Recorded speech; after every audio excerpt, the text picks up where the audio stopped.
26 million people all over the world are living in physical forms of slavery, and they are forced day after day to work against their will.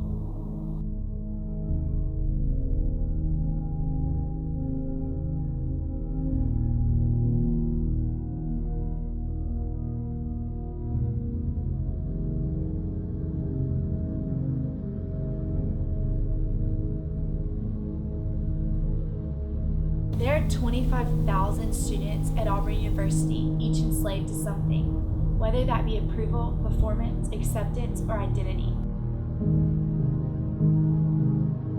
We stand for Manna. At 17 years old, Manna ran away from her abusive home and soon met a woman who offered her a job selling fabric. Manna accepted, and the woman provided her a place to sleep for the night. When Manna awoke in the morning, she discovered that she was in a brothel, where she was raped multiple times daily for the next 2 years.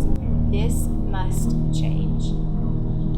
We stand for change. As Martin Luther King Jr. reminded us, all humanity is caught in an inescapable network of mutuality and wrapped in a single garment of destiny.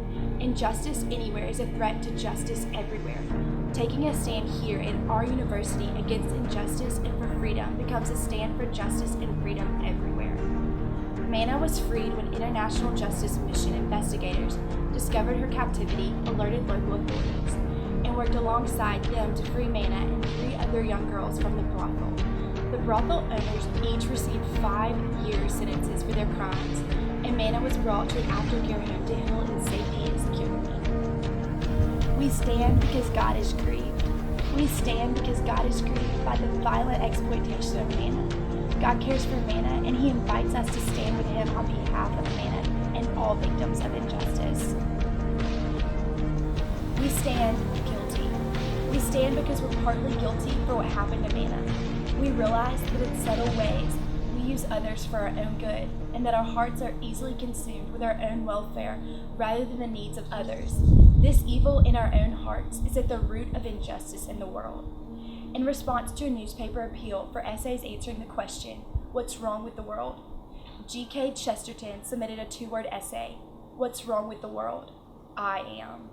We stand in freedom and for freedom. We stand because we have discovered the solution to our own guilt, shame, and fear. We've discovered that the death, burial, and resurrection of Jesus Christ deals with both our individual sin and the broken systems of this world.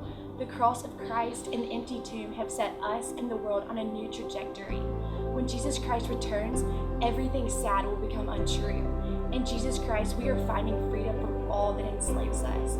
So in this freedom, we stand today, and because of it, we stand for the freedom of others.